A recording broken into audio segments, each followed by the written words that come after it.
സംസ്ഥാനത്ത് തെരഞ്ഞെടുപ്പ് പ്രചാരണങ്ങൾക്ക് ആവേശം പകരാൻ കേന്ദ്ര ആഭ്യന്തരമന്ത്രി അമിത്ഷാ ഇന്ന് തലസ്ഥാനത്ത്.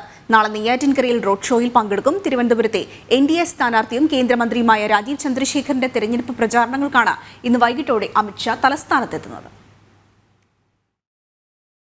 ചൂടേറിയ തെരഞ്ഞെടുപ്പ് പോരാട്ടവും വാക്പോരുകളും തുടരുന്നതിനിടെയാണ് കേന്ദ്ര ആഭ്യന്തരമന്ത്രി അമിത്ഷാ ഇന്ന് തലസ്ഥാനത്തെത്തുന്നത്.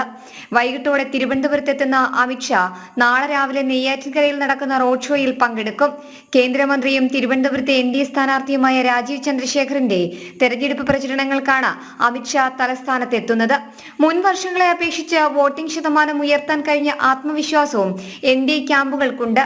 ഒപ്പം തലസ്ഥാനത്ത് തെരഞ്ഞെടുപ്പ് മത്സരം NDAയും UDFും തമ്മിലെന്ന സിറ്റിംഗ് MP ശശി തരൂരിന്റെ തുറന്ന പറച്ചിലും NDA പ്രവർത്തകർക്ക് കൂടുതൽ ആത്മവിശ്വാസം പകരുകയാണ്. ഇതിനിടയിൽ രാഷ്ട്രീയ ആരോപണങ്ങളും പ്രത്യാരോപണങ്ങളും തുടരുകയാണ്.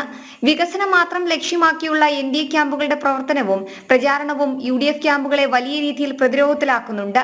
വികസനം മാത്രം പറഞ്ഞ് തലസ്ഥാനത്ത് മാറ്റങ്ങൾക്ക് തുടക്കമിടുമെന്ന NDA സ്ഥാനാർത്ഥിയുടെ പ്രഖ്യാപനവും ഉറപ്പുമാണ് കാണുന്നത്. CAയും മണിപ്പൂരും ഊന്നിയുള്ള CPMന്റെയും കോൺഗ്രസിന്റെയും പ്രചാരണങ്ങൾക്ക് അമിത്ഷായുടെ വരവും തിരിച്ചടിയാകും. ഒപ്പം കൂടുതൽ കേന്ദ്ര നേതാക്കന്മാരും രണ്ടാം ഘട്ട തെരഞ്ഞെടുപ്പ് പ്രചാരണത്തിനായി തലസ്ഥാനത്തെത്തുന്നുണ്ട്. ജനം, തിരുവനന്തപുരം.